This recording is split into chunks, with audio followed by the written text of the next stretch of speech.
And it's time now to spotlight Nvidia. Joining us now is Cory Johnson, Chief Market Strategist at Epistrophe Capital Research. And so really, where do we start? I mean, Nvidia had quite the week last week. So really walk us through your initial thoughts here as we do approach trading this week, obviously shortened for the holiday. But given the fact that we have Nvidia's earnings, they were not enough to propel a significant catalyst, at least through the back half of last week. So how do you think through now the landscape for tech for the rest of this year? It was a weird reaction to a just incredible report from Nvidia. I mean, Nvidia put out the biggest quarter they've ever had, as they have again and again and again for many years. And, you know, when you look at the valuations of some other companies like Palantir, for example, or even like Palo Alto Networks, which reported last week, they're nowhere near as stretched as Nvidia, which is growing fantastically, 60% profit margins, and indeed throwing off a lot of free cash flow. So it was just a jaw-dropping quarter from this company. But I guess we've become so accustomed to that I think the market was just looking for a reason to be nervous. And because this is the biggest company in the world, and certainly the biggest company among the AI players, I hate to think of my investing as playing since it's so important to me, but because this is the big AI play, I think this sort of resulted in, this was the victim of letting off some steam on that trade. Do you think that this could be justified just by its valuation being stretched? Because I know that's what the skeptics were saying. And I have a hard time fully believing into that narrative because, you know, we've known the valuation was stretched for years now. I mean, does that necessarily speak to the reversal we saw on Thursday after what is definitely a banner report from Nvidia? I could not second and third that enough. It's not anywhere near the most expensive stock in the group.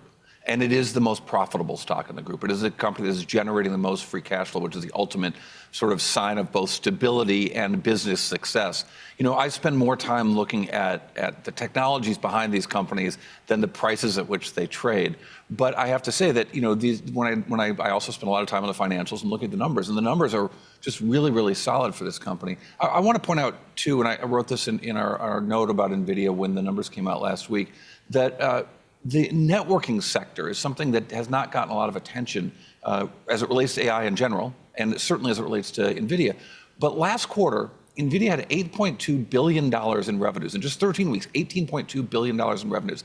That is more than any company in the history of networking. It is more than Cisco's revenues in networking. You think of Cisco as a networking leader, but in fact, NVIDIA is a bigger networking company than Cisco itself, as evidenced by their numbers last quarter. And those networking numbers have been growing through the roof because the GPUs, because the Blackwell GPU is carrying so much information, processing so much more bigger information, that even moving that information within the data center to wire these GPUs to each other and these servers to each other, that now they did $8.2 billion in revenue in networking in the data center.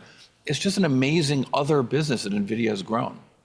So as far as then speaking more on that networking aspect of NVIDIA's business, I mean, how critical was the Mellanox acquisition in positioning NVIDIA as a further dominant player in AI networking? And really, does this create a more durable moat now going forward? Is Mellanox the greatest acquisition in the history of Wall Street for networking? Because it might be. I mean, NVIDIA people thought they were crazy coming in on top of Intel's offer. Intel had a bid out to buy this thing, and think of how the world would have changed if Intel owned this business that they were trying to buy for under $6 billion. NVIDIA came in a little bit over that.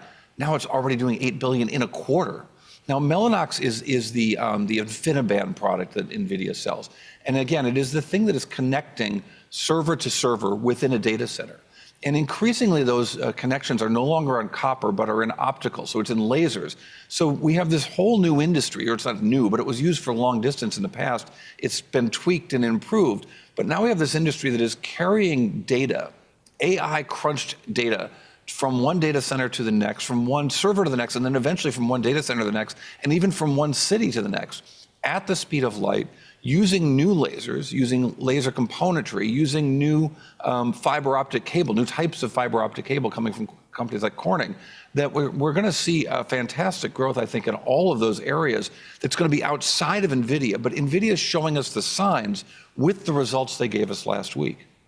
I completely agree, especially considering it was a really strong report, just not being read necessarily as positive as based on price. But obviously, there's other indications that can signal strength for Nvidia that are beyond just the daily trading activity that we see. But that was, I think, read by the skeptics as a huge sign for AI, where you take Jensen Huang's commentary, you'd say it was all fine. So really great insight on the biggest name right now that we focus on, especially for the overall health of the market, being Nvidia. Cory Johnson of Epistrophe Capital Research, thanks so much for your time today.